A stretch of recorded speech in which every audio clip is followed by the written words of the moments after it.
اللہ آپ کو بھی بہترین جزائے خیر عطا فرمائے گا الہ آمین، الہ آمین۔ اللہ آپ کے توفیقات خیر میں بھی اضافہ فرمائے۔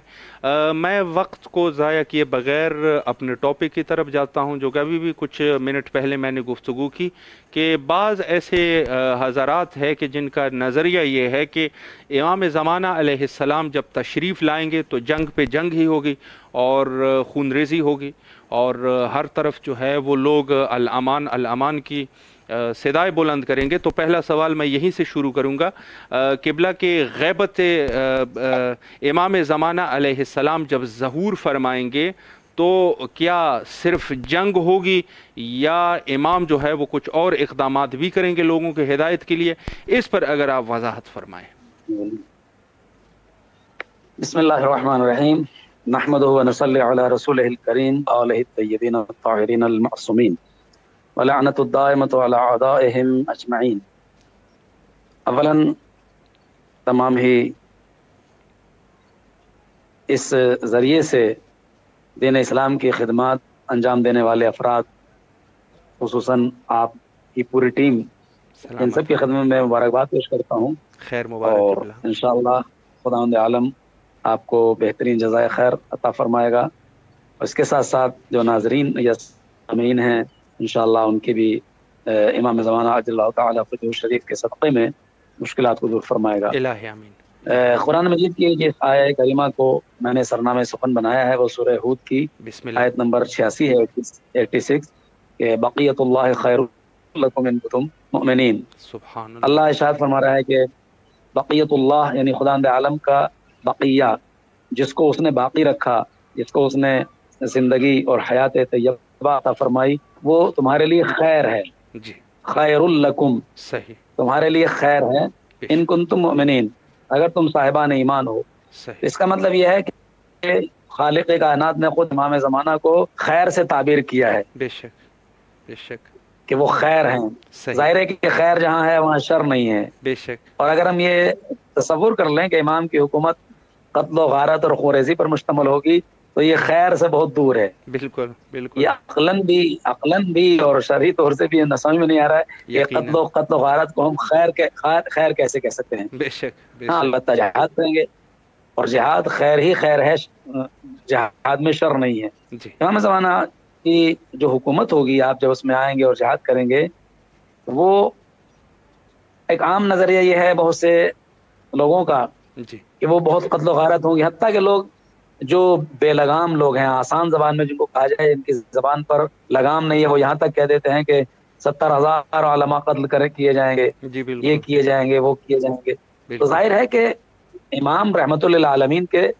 بیٹے ہیں، بے شک، خالق کائنات نے ان کو رحمت للعالمین اور حضرت زہرا سلام اللہ علیہ کی پاک و پاکیزہ نسل قرار دیا ہے۔ بے شک، تو جو نبی خود رحمت للعالمین ہو، جی، اس کی نسل طیبہ کا یہ عظیم فرزند کیسے رحمت کا دامن چھوڑ سکتا ہے؟ بے شک، لیکن یہ اسی لیے امام کے دور حکومت میں قتل و غارت، جس کو عام زبان میں قتل و غارت کہتے ہیں، وہ قتل و غارت نہیں ہوگا، صحیح، بلکہ خود امام زمانہ ان سے جہاد کریں گے جی، کہ جو فتنہ گر ہوں گے، بے جو شک، انسانیت کے دشمن ہوں گے، بے شک، جو ایک اچھے معاشرے کے دشمن ہوں گے۔ جی، اور ظاہر ہے کہ یہ طریقہ آج بھی ایک اچھی حکومتیں کرتی ہیں کہ واقعی اگر کوئی امن کا دشمن ہے، جی، کوئی انسانیت کا دشمن ہے، بے شک، تو وہ ہر دور میں قابل لعنت بھی ہے اور بالکل، قابل قتل بھی ہے۔ بے شک، جیسے ہم یہ کہیں کہ ایک ڈاکٹر جب مریض کا علاج کرتا ہے تو وہ کئی طریقے سے علاج کرتا ہے۔ آخری علاج یہ ہوتا ہے کہ اگر کہیں زخم ہے، پھوڑا ہے، اگر وہ دوا کے ذریعے ٹھیک نہیں ہو رہا ہے تو پھر اس کا مجبوراً آپریشن کرتا ہی۔ جی، یہی صورتحال امام کے زمانے میں بھی ہوگی۔ امام سبحان اللہ، اسلام کو پیش کریں گے، جی، امن کو پیش کریں گے، ان کی جانب سے یہی اعلان ہوگا کہ تم حق کو پہچانو، خالق کائنات کو پہچانو۔ اس کے باوجود بھی اگر کوئی مسلمان نہیں ہو رہا ہے تو اس کوئی فرق نہیں پڑتا ہے، جی، اس لیے کہ اسلام کے کچھ اصول ہیں، اسلام کے کچھ قوانین ہیں۔ لا اکراہ فی الدین، یہ دین میں زبردستی نہیں ہے۔ زبردستی کا مطلب یہ ہے کہ اسے تسلیم کرنے میں زبردستی نہیں ہے، صحیح، یعنی ہم تلوار کے بلبوتے پر کسی کو مسلمان بنائیں، جی، یا ہم کسی روب اور جلال کی وجہ سے کسی کو مسلمان بنائیں۔ تو صحیح، قرآن اس کا مختلف ہے، لیکن مسلمان ہونے کے بعد دین پر عمل کرنا، اس کو فالو کرنا، یہ ایک عقلی مجبوری بھی ہے اور شرعی مجبوری بھی ہے. تو امام قتل و غارت بالکل نہیں کریں گے. صرف اتنا قتل ہوگا، اتنا جہاد ہوگا جو امن کے قیام کے لیے ضروری ہوگا. یعنی ممکن ہے کہ امام کے زمانے میں کفار بھی ہوں گے، جو کہ بعض روایت میں آیا ہے کہ امام جزیہ بھی لیں گے، ٹیکس بھی لیں گے. تو سوال یہ کہ مسلمانوں سے ٹیکس نہیں لیا جائے گا، تو پھر ٹیکس دینے والے کون ہوں گے؟ جب مسلمان سے ٹیکس نہیں لے سکتے تو ٹیکس دینے والے کون ہیں؟ تو لامحالہ یہ یقین کرنا پڑے گا اور یہ ماننا پڑے گا ٹیکس دینے والے وہ نان مسلم ہوں گے، جو اس وقت مسلمان تو نہیں ہوں گے لیکن اسلام کے ماتحت ہوں گے. سبحان اللہ. اور یہ طے ہے کہ امام زمانہ کی حکومت بالکل ویسی حکومت ہوگی جیسے مولا کائنات کی حکومت تھی. سبحان اللہ. تو کیا مولا کائنات کے زمانے میں یہودی نہیں تھے؟ یقیناً تھے. کیا مولا کائنات کے زمانے میں عیسائی نہیں تھے؟ بے شک تھے. کیا مولا کائنات نے عیسائیوں اور یہودیوں کے یتیم بچوں کی پرورش نہیں کی؟ یقیناً کی. بے شک. اگر مولا کائنات کی حکومت امام زمانہ کی حکومت ہوگی تو یہ ماننا پڑے گا کہ ان کے زمانے میں اسلام کا بول بالا ہوگا، لیکن دوسرے مذاہب جو ظاہر ہے کہ اس وقت بہت کم تعداد میں ہوں گے جن کے ماننے والے، کیونکہ زیادہ تر لوگ اسلام کی حقانیت کو دیکھ کر خود مسلمان ہو چکے ہوں گے. صحیح. امام کے طرز حکومت کو دیکھ کر خود مسلمان ہو چکے ہوں گے.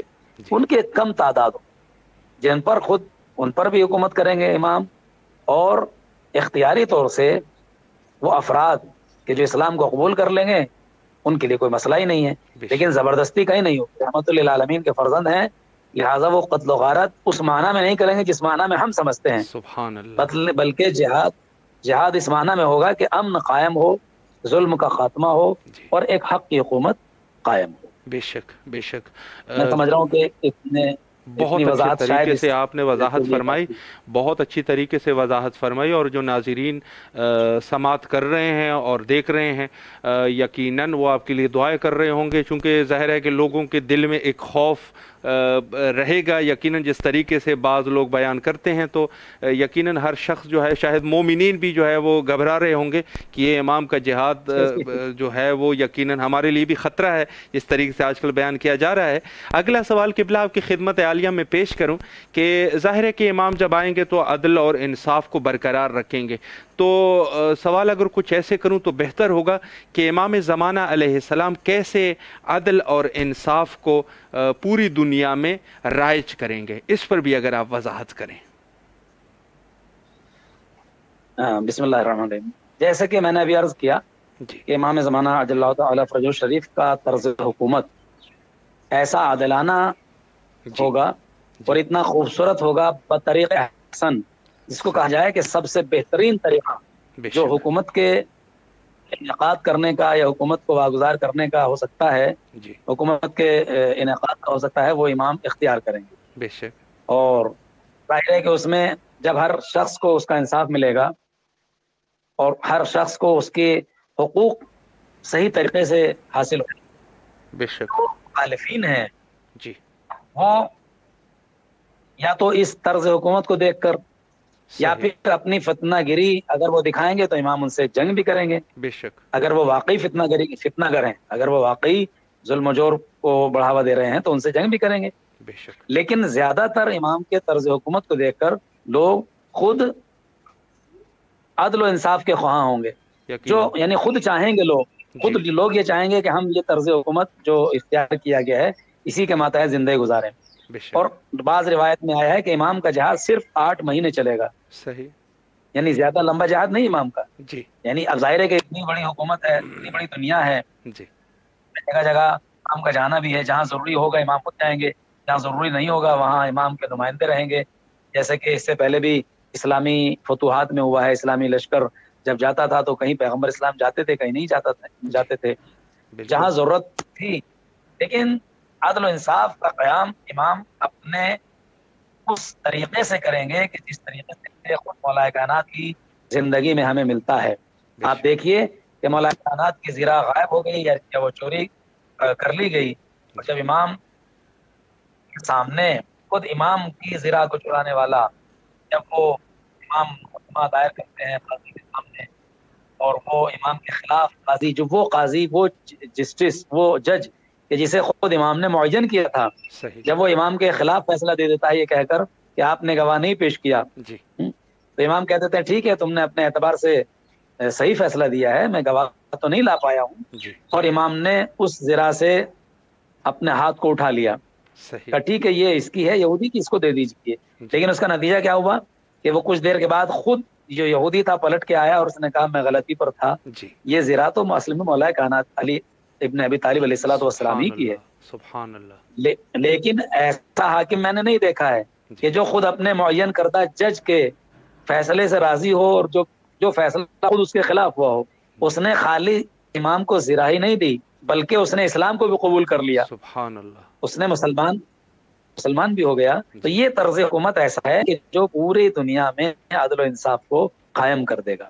یعنی کہیں امام اپنے کردار سے، اور کہیں جہاں ظلم اور جور بڑھتا ہوا دکھائی دے گا وہاں اپنے جد اعلی حضرت مولا کائنات کی ذوالفقار سے ظلم کا خاتمہ کریں گے، جس کی وجہ سے یعنی کردار پلس ذوالفقار، اگر ہم قافیہ ملاتے ہوئے کہیں کہ کردار اور ذوالفقار یہ دونوں کام کریں گے مولا کائنات کے اس عظیم فرزند کی عدل و انصاف کی حکومت کے قیام میں۔ اور ظاہر خدا کا وعدہ ہے، وہ وعدہ پورا ہوگا کہ اللہ نے مستضعفین کے لیے وعدہ کیا ہے۔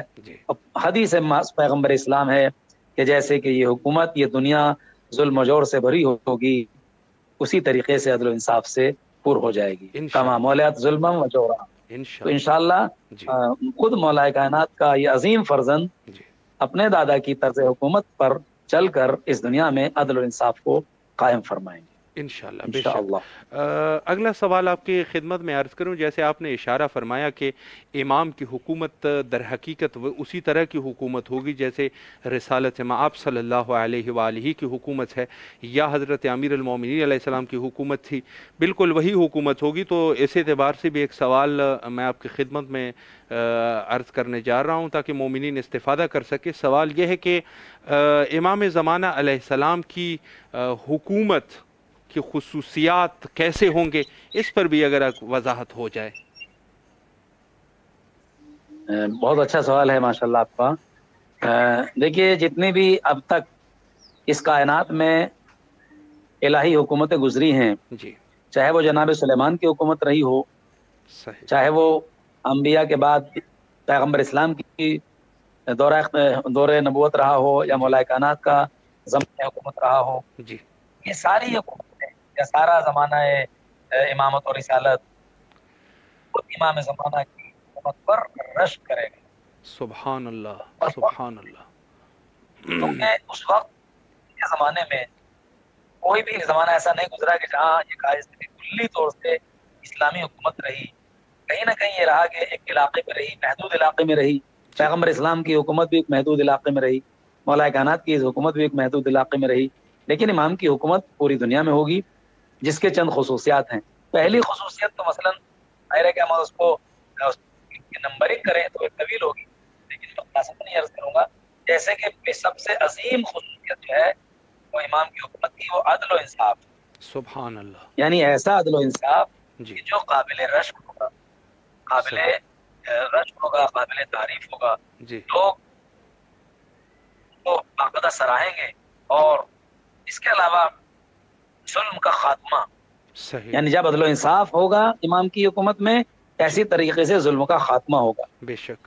امام کی حکومت میں جو سخا یعنی سخاوت بہت زیادہ ہوگی۔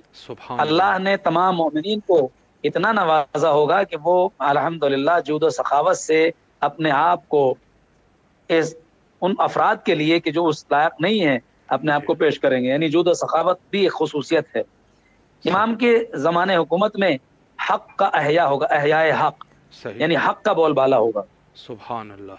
امام کے دور حکومت میں امنیت ہوگی، چاروں طرف امن ہوگا۔ صحیح۔ حتیٰ کہ روایت میں آیا ہے کہ بکری اور شیر ایک چشمے پر پانی پیئیں گے۔ اللہ اکبر۔ یعنی وہ جانور جو ایک دوسرے کے دشمن ہیں، وہ افراد، وہ جانور جو ایک دوسرے کے دشمن ہیں، وہ ایک گھاٹ پر پانی پیئیں گے۔ صحیح۔ کوئی بھی خاتون اپنے کیسے ہی زیورات کا استعمال کرتے ہوئے دنیا کے زمین کے اس کونے سے دوسرے کونے تک چلی جائے گی، اسے کوئی دقت نہیں ہوگی، اسے کوئی مشکل نہیں ہوگی۔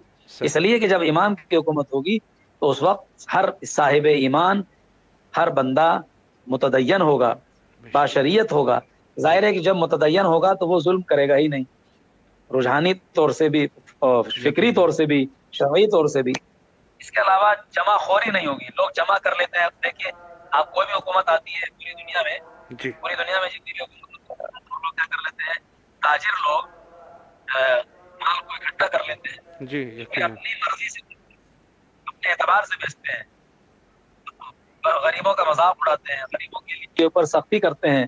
لیکن امام کے حکومت میں ایسا کچھ نہیں ہوگا, جمع خوری ممکن ہی نہیں ہوگی. اس لیے کہ ہر غلط کام پر حد جاری کی جائے گی, ہر غلط کام پر سزا دی جائے گی. صحیح. اس کے علاوہ مستضعفین کی خدمات کی جائیں گی. فرشتے مددگار ہوں گے, جو فتنہ گر ہوں گے ان سے امام جہاد کریں گے. اور ایک جو بہت اہم موضوع ہے امام کی حکومت کی خصوصیت کا, وہ ٹیکنالوجی کی پیش رفت ہے. صحیح. جی, یعنی جیسے کہ آج کے زمانے میں دنیا اتنی آگے بڑھ چکی ہے کہ جو کبھی کبھی ناقابل تصور ترقی ہوتی ہے. جی, جیسے آج کے زمانے میں ابھی دیکھیے اسرائیل کے ساتھ حماس کی جنگ ہوئی, اور اس میں دنیا یہ سمجھ رہی تھی کہ ان کے پاس جو ٹیکنالوجی ہے ڈرون کو ختم کرنے کی, میزائل کو ختم کرنے کی, وہ شاید کسی کے پاس نہیں ہے. لیکن ایسا کچھ نہیں ہوا. یعنی دنیا نے ہوا کھڑا کر رکھا ہے ٹیکنالوجی کا. اس میں کوئی شک ہے بھی نہیں کہ ٹیکنالوجی بہت آگے بڑھ چکی ہے. انسان چاند پر کمنڈے ڈال رہا ہے, مریخ تک پہنچنے کی کوشش کر رہا ہے, اور اس کے علاوہ منٹوں میں پورے شہروں کو تباہ کرنے کی دھمکی دی جاتی ہے. ایسے ایسے ہائیڈروجن بم اور ایٹم بم بنا لیے گئے ہیں. یہ بظاہر ایسی ترقی ہے جس میں فنا ہی فنا ہے. بالکل, یہ وہ ترقی ہے کہ جس میں خیر نہیں ہے. لیکن ترقی کا معیار ایک دوسرا بھی ہو سکتا ہے. صحیح. کہ ہم بہترین چشمے نکالیں, زمین کے ذخائر کو ہم فراہم کریں. صحیح. ہم ایسی ترقی کریں کہ جو انسانیت کے لیے فائدہ مند ہو. اور امام علیہ الصلوۃ والسلام جب آئیں گے تو روایت میں ہے کہ اس وقت جو ہے علم کے جتنے بھی درجات ہیں 28 حروف جو ہیں ان میں صرف ایک حرف ہے جو پوری دنیا میں استعمال ہو رہا ہے. لیکن جب امام آئیں گے تو علم کے سارے حروف آشکار ہو جائیں گے. سبحان اللہ. اور اس وقت ٹیکنالوجی اس منزل پر ہوگی کہ ہم تصور بھی نہیں کر سکتے. مثلا روایت میں آیا ہے امام صادق علیہ الصلوۃ, امام جعفر صادق علیہ الصلوۃ والسلام ارواحنا لہ الفداء کا قول ہے کہ جب ہمارا قیام کرے گا, امام زمانہ جب قیام کریں گے تو اللہ مومنین کی سماعت اور بصارت کو اتنا تیز کر دے گا کہ مغرب میں بیٹھنے والا انسان مشرق میں بیٹھنے والے مومن کی گفتگو سنے گا. یعنی یہاں پر کسی آلے کے ذریعے نہیں ہوگی. ایسا نہیں ہے کہ کوئی ضروری نہیں کہ وہ اب تو ہم بھی سن رہے ہیں, آپ ماشاءاللہ کربلا سے بول رہے ہیں, ہم انڈیا سے بول رہے ہیں تو سن تو رہے ہیں. لیکن اس میں پھر بھی ایک چیز ذریعہ ہے. جو ذریعہ ہے وہ یہ موبائل ہیں یا نیٹ ورک ہے. لیکن اگر امام صادق یہ کہہ رہے ہیں کہ مومنین کی خود سماعت و بصارت اتنی تیز ہوگی تو اس کا مطلب یہ ہے کہ وہاں بغیر کسی آلے کے ایسا ہوگا. یعنی جو عقل کہتی ہے اس حدیث کے غور میں ذہن میں رکھتے ہوئے ان کی سماعت بھی ایسی ہوگی, بصارت بھی ایسی ہوگی. اس کے علاوہ ان کی طاقت زیادہ ہو جائے گی. یعنی امام کے زمانے حکومت میں ٹیکنالوجی اپنے آخری مرحلے پر ہوگی, صحیح, جہاں پر ناقابل تصور ہوا. تو یہ امام کی حکومت چند خصوصیات ہیں جس میں اور بھی بہت سی خصوصیات ہیں الحمدللہ. لیکن میں سمجھ رہا ہوں کہ اتنا بھی ہم غور کریں تو یہ کم نہیں ہے. جی, بہت اتنی زمان کی کسی بھی معصوم کے شکریہ. جی, بہت اچھے طریقے سے آپ نے وضاحت فرمائی. ٹائم تو ہمارے پاس ہے قبلہ, اگر اجازت ہے تو ایک دو سوال جو ہے وہ غیبت کے عنوان سے. نہیں, ضرور. جی ضرور. غیبت امام زمانہ علیہ السلام درحالی ایک آپ مجھ سے بہتر جانتے ہیں کہ ایک موضوع ہے, اور یہ بھی موضوع جو ہے وہ جس کو کہا جائے کہ اس پر کئی پروگرام ہو سکتے ہیں, لیکن میں کچھ سوالات آپ کی خدمت میں عرض کروں. سب سے پہلا سوال یہ ہے کہ شاید وہ مومنین, گفتگو تو البتہ کرتے آ رہے ہیں, لیکن شاید ایسے مومنین جو کہ شاید آج ہی پہلی دفعہ پروگرام کو دیکھ رہے ہیں, تو پہلا سوال قبلہ آپ سے یہی ہے کہ غیبت امام زمانہ علیہ السلام کی وضاحت فرمائیں, اس پر اگر کچھ گفتگو ہو جائے. دیکھیے غیبت کا ایک مفہوم جو یہ قرآن مجید میں بھی ہے اور خود سورہ بقرہ کی ابتدائی آیت میں ہے کہ لفظ غیب اکثر قرآن مجید میں استعمال ہوا ہے. صحیح. غیب سے مراد ہوتا ہے کسی چیز کا سامنے نہ ہونا. اسی سے غیب آیا ہے, یعنی اور اسی سے غیبت آیا ہے, یعنی جو ہمارے سامنے نہیں ہے. اور اگر مومنین کے فائدے کے لیے اور ان کو محظوظ ہونے کے لیے لفظ کا استعمال اور کر دوں تو شاید بہت اچھا ہو. اسی سے غیبت بھی آیا ہے. جی بالکل. جیسے غیبت ہے ایسے غیبت بھی ہے. جی. یعنی غیبت وہ جو پیٹھ پیچھے اپنے بھائی کی برائی کرنا, یعنی وہ سامنے نہیں ہے, بالکل وہ ہمارے سامنے نہیں ہے, اس کے برائی ہم نے کی تو یہ غیبت کہلائی. جی لیکن خود اسی سے غیبت, یعنی سامنے نہ ہونا کا مطلب غیبت. صحیح. تو امام کی غیبت جیسے, اور یہ کوئی نیا موضوع نہیں ہے, غیبت ایک ایسا عظیم موضوع ہے کہ جس کو خالق کائنات نے اپنے اس عظیم بندے کے غیبت کو سمجھانے کے لیے شاید گزشتہ انبیاء کے زمانے میں بھی اس کو رائج کیا. مثال کے طور پر جناب موسیٰ کہ نجومی نے خبر دی کہ تیری حکومت میں ایک ایسا بچہ پیدا ہوگا فرعون سے کہ جو تیری حکومت کو ختم کر دے گا. جی. اس نے بچوں کو قتل کرانا شروع کر دیا. اور دیکھیے دائی آئی ہے جناب موسیٰ کی والدہ کے پاس, لیکن وہ یہ نہیں پتہ لگا پا رہی ہے کہ نہیں ہے. صحیح. تاکہ یہ رپورٹ دے رہی ہے فرعون کو کہ ان کے یہاں کوئی آثار نہیں ہیں, جبکہ موسیٰ ہیں. موسیٰ ہیں, یہ بات ہے, تاریخ میں ہے. لیکن وہ یہ کہہ رہی ہے وہاں بچہ نہیں ہے. اور پھر بچے کی ولادت بھی ہوئی, اور پھر خداوند عالم نے اس کو اتنا عظیم بنایا اور العزم پیغمبر بنایا, جس نے اس دور کے ظالم اور جابر اور ایک عظیم صاحب اقتدار بادشاہ کو اس طریقے سے ذلیل و خوار کیا کہ اسے نیل کی موجوں کے حوالے کر دیا. اللہ اکبر. تو غیبت اسی طریقے سے ہم دیکھیں جناب ابراہیم, اور آگے بڑھیں گے جناب عیسیٰ کے تسلسل سے, اور آگے بڑھیں گے تو جناب خضر کے حوالے سے. تو غیبت ایک ایسا مفہوم ہے کہ جو ذہنوں کو ہموار کرنے کے لیے خالق کائنات نے انبیاء کے زمانے ہی سے اس کو رائج رکھا. اب جب ائمہ کا زمانہ آیا تو ائمہ کے زمانے میں مشکلات یہ آئی ہیں کہ اب خود اپنے ہی دشمن تھے. انبیاء کے زمانے میں کافرین دشمن تھے, وہاں بچانے کے طریقے دوسرے تھے, لیکن ائمہ کے زمانے میں مسلمان دشمن تھے. یعنی جو کلمہ گو تھے وہی خود اولاد پیغمبر کے دشمن تھے. اور یہی وجہ تھی کہ مولا کائنات کی عمر 63 سال ہے, پیغمبر اسلام کی عمر 63 سال ہے, امام حسن مجتبیٰ کی کل 47 سال ہے, امام حسین کی 57 سال ہے. اور اس طریقے سے یہ عمریں وہ ہیں کہ جو بہت زیادہ نہیں ہیں. لیکن جب ہم دیکھتے ہیں کہ اس کے بعد جو حکومتیں جو آئی ہیں بنی عباس کی, ان کے زمانے میں اور معصومین کی عمریں بڑی کم ہو گئی ہیں. اب 25 سال ہے, بتائیے, 28 سال ہے. تو اس طریقے سے ضرورت تھی کہ اب میرا جو آخری نمائندہ ہو, کیونکہ اسے قیامت تک باقی رہنا ہے, ایک وقت معینہ تک باقی رہنا ہے, اور عدل و انصاف کی حکومت کو قائم کرنا ہے. اب ضروری ہے خالق کائنات کے لیے بعنوان لطف, جو ہم اصطلاح میں پڑھتے ہیں کل علم کلام کی اصطلاح میں, کہ لطف الہی ہے امامت, لطف الہی ہے رسالت. تو لطف الہی ہے اسی امام کے وجود کو باقی رکھنا, چاہے وہ غیبت ہی کے ذریعے سے ہو, تاکہ وعدہ خدا بھی پورا ہو جائے اور نسل پیغمبر بھی باقی رہے. اور اگر یہ غیبت نہ ہوتی تو ظاہر ہے اس کا نتیجہ یہی نکلتا کہ جیسے گزشتہ ائمہ معصومین کو شہید کر دیا گیا زہر کے ذریعے یا دوسری چیزوں کے ذریعے, لامحالہ امام کے لیے بھی کچھ ایسا ہوتا. اور پھر اس کی صورت یہ بنتی کہ یا تو قیامت آتی, چونکہ خدا نے وعدہ کیا ہے کہ آخری حجت کے بعد ہی قیامت آئے گی, تو یا تو قیامت ہوتی, یا پھر یہ کہ اس کو باقی رکھا جائے تاکہ جو ان پر ظلم ہوا ہے, جو ان کی حکومت کو قائم نہیں کیا گیا ہے, اس کا کچھ تو بدلہ ملے.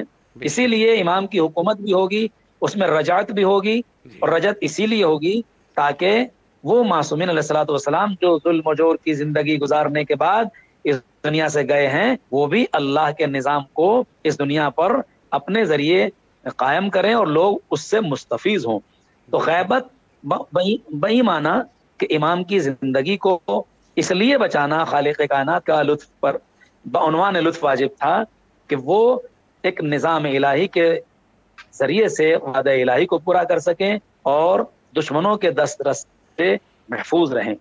ورنہ غیبت کا کوئی مفہوم بظاہر اس کے علاوہ ہم نہیں سمجھ سکتے کہ ان کی زندگی کے لیے غیبت انتہائی ضروری تھی. اور ظاہر ہے کہ اس میں بھی الحمدللہ غیبت کے باوجود بھی وہ اس معنی میں غیبت ہے کہ نہ وہ ہم سے غافل ہیں, نہ وہ ہم سے بے خبر ہیں, بلکہ جیسے زمانے میں ہماری مدد کرتے چلے آئے ہیں, آج بھی الحمدللہ ویسے ہی امام ہماری مدد کر رہے ہیں. بے شک. آپ دیکھیں خود امام نے فرمایا کہ اگر ہم تم سے غافل ہو جاتے تو یہ دشمن تم کو اس طرح پیس ڈالتے جیسے چکی کے 2 پارٹ کسی اناج کو پیس ڈالتے ہیں. اللہ تو اکبر. یہ غیبت بہرحال ضروری تھی جی امام کے لیے. اور اسی غیبت کے بعد انشاءاللہ حضور بھی ہوگا، وہ ظہور بھی ہوگا کہ جس میں ہم امام کا دیدار فرمائیں گے. کاش انشاءاللہ. خدا کرے وہ وقت جلد آئے کہ ہم اپنی انشاءاللہ. آنکھوں سے فرزند زہرا کا دیدار کر سکیں. الہی آمین، الہی آمین. بہت اچھے طریقے سے آپ نے قبلہ وضاحت فرمائی غیبت کے مفہوم کی. قبلہ ایک اور سوال آپ کی خدمت میں عرض کروں. جیسے کہ قرآن مجید میں سورہ بقرہ میں مومنین کے کچھ صفات بیان کیے جاتے ہیں اور اس میں سے کہتے ہیں وَيُؤْمِنُونَ بِالْغَيْبِ، جو کہ ظاہراً تفسیر میں ہمارے کم علمی میں بھی یہی ہے کہ اس سے مراد جو ہے وہ غیبت امام زمانہ علیہ السلام ہے. تو کیا غیبت پر ایمان نہ رکھنے والا شخص مومن رہ سکتا ہے؟ اس پر بھی اگر آپ روشنی ڈالیں.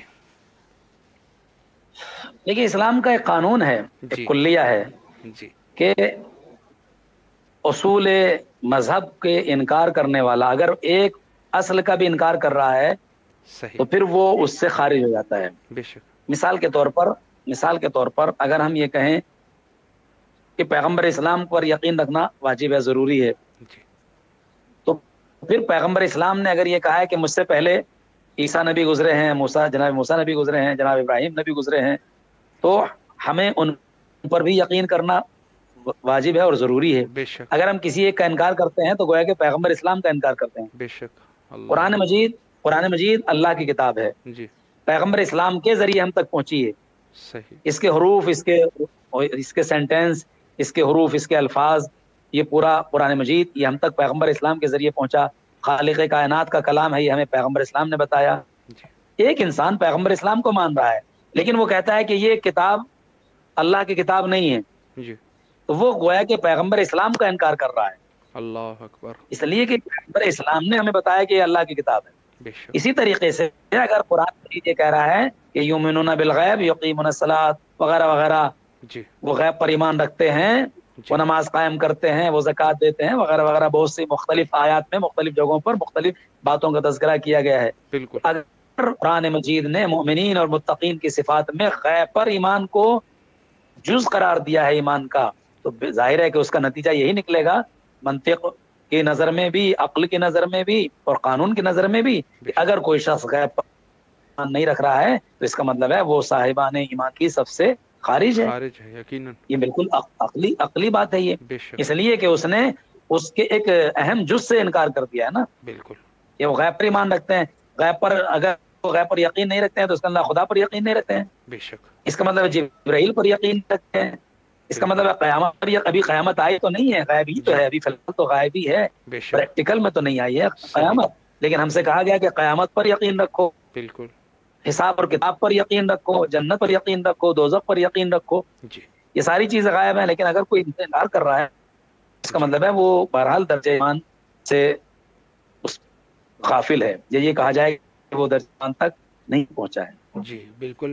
اگلا سوال آپ کی خدمت میں عرض کروں کہ فقط امام زمانہ علیہ السلام غیبت کے پردے میں ہیں یا کچھ اور اللہ کے خاص بندے اور انبیاء میں سے، اولیاء میں سے وہ بھی غیبت کے پردے میں ہیں؟ اس پر بھی اگر آپ وضاحت کریں.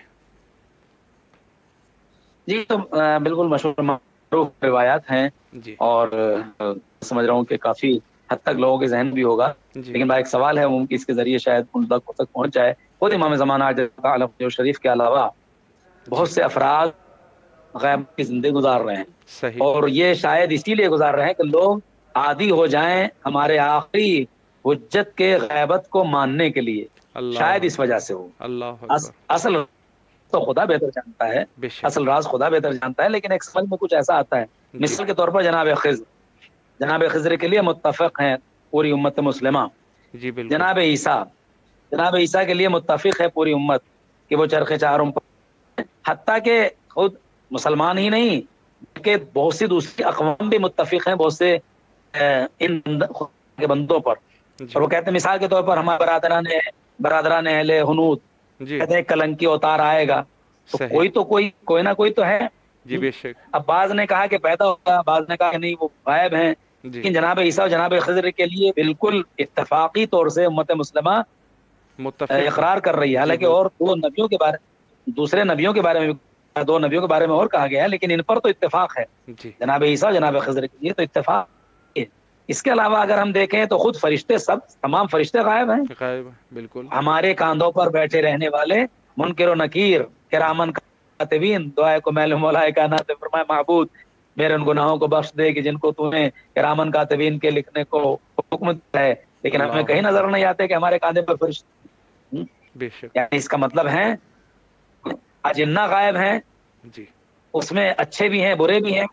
اس کے علاوہ اگر ہم دیکھیں اصحاب کہف کے بارے میں خود قرآن مجید نے کہا تو وہ موجود تو ہیں لیکن ہماری نگاہوں کے سامنے تو ہے نہیں. بہرحال جی غار ہی میں ہیں، بے شک. جہاں بھی ہیں تو بالکل. وہ اصحاب کہف ہوں، جناب عیسیٰ ہوں، جناب خضر ہوں یا فرشتے ہوں، یہ سب وہ مخلوقات خدا ہیں. اللہ کے بعض نیک بندے ہیں، بہت سے نیک بندے ہیں کہ جو امام زمانہ عجل اللہ تعالی فرجہ شریف کی طرح ہماری نظروں سے اوجھل ہیں، جی مگر ان کے وجود کا کوئی بھی مسلمان انکار نہیں کرتا ہے. جی افسوس تو یہ ہے کہ اولاد پیغمبر سے، خصوصاً اولاد علی و زہرا سے دشمنی ہے کہ ان کے وجود پر شک ہوتا ہے، بے ان شک. کے بارے میں ہوتا ہے کہ وہ پتہ نہیں یہ آپ کا عقیدہ ہے. جی لیکن جناب عیسیٰ کے لیے نہیں کوئی کہتا ہے، جی جناب خضر کے لیے نہیں کوئی کہتا ہے، ان کو کوئی نہیں کہتا ہے کہ اتنی لمبی عمر کیسے مل گئی. جی جناب عیسیٰ تو ہمارے امام زمانہ سے بھی بعنوان عمر، بہرحال جی ان کی عمر زیادہ ہے، جی جناب بالکل. خضر کی عمر زیادہ ہے، لیکن افسوس ہے امت مسلمہ پر کہ جی وہ اس طرف توجہ نہیں دے دیتی رہے ہے. ہیں بالکل. بہرحال کچھ افراد ہیں. جی آخری سوال قبلہ آپ کی خدمت میں عرض کروں، ہمارے پاس تقریباً 4-5 منٹ کا ٹائم بچا ہے. دور غیبت کبریٰ میں چونکہ ظاہر ہے کہ وقت کے امام غیبت کے پردے میں ہے باذن اللہ، تو اس میں مومنین کی کیا ذمہ داریاں ہیں، اس پر بھی اگر 4-5 منٹ گفتگو کی جا سکے. بسم اللہ. شکریہ. زمانہ غیبت میں ہماری ذمہ داریاں کچھ اور زیادہ بڑھ جاتی ہیں. جی وہ اس طریقے سے کہ امام زمانہ عجل اللہ تعالی فرجہ شریف ہمارے امام ہیں، ہمارے سرپرست ہیں، ہمارے مولا اور ہمارے آقا ہیں. بے شک. ہر گھر کا ایک دستور یہ ہوتا ہے کہ جب تک گھر میں بزرگ رہتا ہے تو جی اس بزرگ کی ذمہ داریاں زیادہ رہتی ہیں. بے لیکن شک. جیسے وہ بزرگ کچھ دیر کے لیے ہماری نظروں سے اوجھل ہو جاتا ہے، مثال کے طور پر ہمارے بزرگ، ہمارے گھر میں جو بزرگ ہے وہ مثلا مارکیٹ چلے گئے، کہیں مہمان نوازی میں، کہیں مہمانداری میں چلے گئے. صحیح. اب گھر میں دوسروں کی، جو دوسرے لوگ ہیں ان کی ذمہ داری زیادہ بڑھ جاتی ہے. بڑے بیٹے کی ذمہ داری بڑھ جاتی ہے، یقیناً. اوروں کی ذمہ داری بڑھ جاتی ہے کہ گھر میں کوئی ایسا کام نہ ہونے دیں جو عزت کے خلاف ہو، جو معاشرے کے خلاف ہو، جو عدل و انصاف کے خلاف ہو. تو جی میں یہی کہوں گا کہ اگر ہمارے امام اس وقت ہمارے سامنے نہیں ہیں جی تو ہماری ذمہ داریاں کچھ اور زیادہ بڑھ جاتی ہیں. اللہ دین کے اکبر. تئیں بھی ذمہ داری بڑھ جاتی ہے، خود امام زمانہ کے تئیں بھی ذمہ داری زیادہ بڑھ جاتی ہے. بے ان شک. میں سے دائرہ وقت کا میں 4 پوائنٹس میں آپ کی خدمت میں عرض کروں. بسم اللہ. سب سے عظیم تو یہ ہے کہ ہم خود امام کی معرفت حاصل کریں، اور صحیح. اس کی بڑی تاکید ہے دعاؤں میں. شیخ صدوق علیہ الرحمہ نے کتاب کمال الدین میں جو دعا نقل کی ہے، اور مفاتیح الجنان میں شیخ عباس قمی علیہ الرحمہ نے بھی اس دعا کو بیان کیا. اللہم عرفنی نفسک جی فإنک ان لم تعرفنی نفسک لما عرف نفسک. پوری دعا ہے، ظاہر ہے کہ وہ جی جی موضوع اس وقت طویل گفتگو نہیں کر سکتے ہیں صحیح. کہ معبود ہمیں اپنی معرفت عطا فرما. جی اگر تو نے اپنی معرفت نہیں عطا فرمائی تو ہم تیرے نبی کو نہیں پہچان پائیں گے. جی تو اپنے نبی کی معرفت عطا فرما، اگر ان کو نہیں پہچان پائیں تو تیرے حجت کو نہیں پہچان پائیں گے، اور اپنی حجت کی معرفت عطا فرما. اگر تیری حجت کو نہیں پہچان پائے زلل تو عن دینی، تو ہم اللہ دین سے اکبر. گمراہ ہو جائیں گے. اس اللہ کا مطلب یہ ہے کہ غیبت امام میں یہ اہم موضوع ہے کہ ہم معرفت حاصل کریں بے شک. تاکہ دین پر باقی رہیں. ایک موضوع یہ ہے کہ ولایت اہل بیت سے تمسک رکھیں. صحیح. امام جعفر صادق علیہ الصلوۃ والسلام ارواحنا له الفداء ارشاد فرماتے ہیں طوبى لشيعتنا المتمسكين بحبلنا في هبة قائمنا. اللہ اکبر. خوشخبری ہے ہمارے ان شیعوں کے لیے جو زمانے ہمارے قائم کے زمانے غیبت میں ہماری رسی سے متمسک ہیں. یعنی وہ رسی کیا؟ یعنی ولایت اہل بیت. ایک اہم موضوع جی امام کی غیبت میں وہ یہ ہے کہ انتظار فرج. ہم امام کے ظہور کا انتظار. ہم نے فرمایا افضل اعمال امتی انتظار الفرج. میری امت کے بہترین اعمال میں بے شک. یعنی ظہور کا انتظار کرنا ہے. صحیح. اور اہم موضوع یا اہم ذمہ داری اصلاح نفس کی بھی ہے. صحیح. ہم منتظرین امام زمانہ ہیں. ہماری ذمہ داری ہے کہ اپنے نفس کی اصلاح کریں، اخلاق حسنہ بہتر سے بہتر بنائیں، صفات کمالیہ حاصل کریں، خود آراستہ و پیراستہ ہوں. اس لیے کہ اگر ہم نے اپنے نفس کی اصلاح نہیں کی تو ظاہر ہے کہ ہم امام کے اس لطف و کرم سے محظوظ نہیں ہو پائیں گے کہ جس کے لیے ہمارے نفس کی اور روح کی پاکیزگی لازم و ضروری ہے. تو اصلاح نفس ہونا چاہیے، ولایت اہل بیت سے تمسک ہونا چاہیے، اور ہمیں معرفت خدا و معرفت رسول و معرفت امام ہونا چاہیے. اور سب سے بڑا اہم موضوع یہ ہے کہ ہم ظلم کے خلاف ابھی سے قیام کریں، ظلم کے خلاف اٹھیں. اگر ہم اب ظلم کے خلاف نہیں ہو پائیں گے تو پھر ہم امام کے زمانے میں بھی انشاءاللہ، اگر ہم نے خدا نے انشاءاللہ ہمیں اصلاح بنایا اور توفیق دی تو پھر ہم اس وقت بھی ان کی حکومت کو برداشت نہیں کر پائیں گے. لہذا ضرورت ہے کہ ہم اپنی اصلاح کریں، اخلاق حسنہ. ایک آخری حدیث امام جعفر صادق علیہ الصلوۃ والسلام فرماتے ہیں، یہ ذمہ داریوں میں سے ہے، من سرہ ان یکون اصحاب القائم فلینتظر ولیعمل بالورع ومحاسن الورع وهو منتظر. امام صادق علیہ الصلوۃ والسلام ارشاد فرماتے ہیں، جو شخص اصحاب قائم میں سے ہونا چاہتا ہے، یعنی جو چاہتا ہے کہ میں امام کے، ہمارے قائم کے اصحاب میں سے بنوں، تو اسے انتظار کرنا چاہیے، پرہیزگاری اختیار کرنا چاہیے، اور اچھے اعمال محاسن الورع پرہیزگاری حاصل کرنا چاہیے، اپنے نفس کی اصلاح کرنا چاہیے. تب جا کے وہ منتظر، تب کہا جائے گا یہ انتظار کر رہا ہے.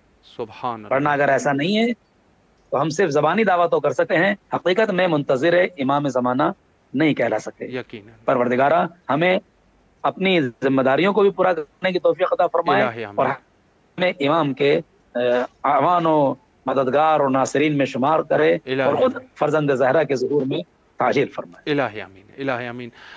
قبلہ اللہ آپ کے توفیقات خیر میں اضافہ فرمائے. ایک دفعہ پھر بھی امام حسین علیہ السلام ٹی وی کے تمام اراکین کی طرف سے آپ کی نہایت ہی ممنون اور مشکور ہے کہ آپ تشریف لائے اور نہایت ہی مہم نکات پہ آپ نے اشارہ فرمایا. کربلا مقدسہ میں آپ کی طرف سے نائب و زیارہ اور دعا گو ہے. ضرور، شکریہ، بہت بہت شکریہ. شکریہ مولا آپ نے میری دل کی بات پیش کر دی. خدا آپ کو جزائے خیر دے گا انشاءاللہ. ہماری جانب سے، ہمارے والدین، متعلقین، دوست، احباب اور تمام مومنین کی جانب سے نائب و زیارہ ہوئیے گا، اور جو مشکلات ہیں مومنین کی جنہوں نے درخواست کی ہے ان سب کے لیے بھی دعا کیجیے گا کہ اللہ ان کی مشکلات کو دور کرے. خدمت میں حاضر ہے. مولا آپ کو سلامت رکھے. انہی کلمات کے ساتھ آپ سے اجازت چاہتے ہیں اور آپ سے التماس سے دعا کرتے ہیں. فی امان اللہ. خدا حافظ. شکریہ، شکریہ، خدا حافظ.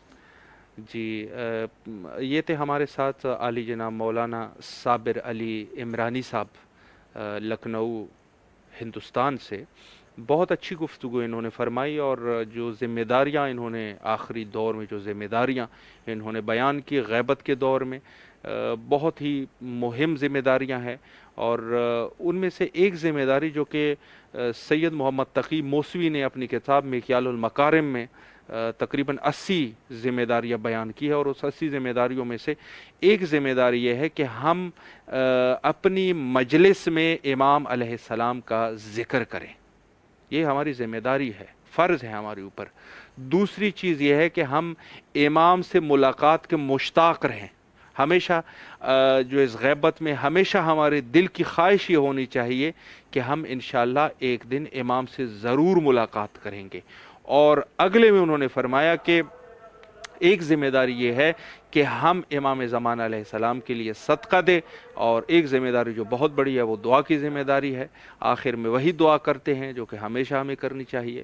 اللہم عجل لولیک الفرج.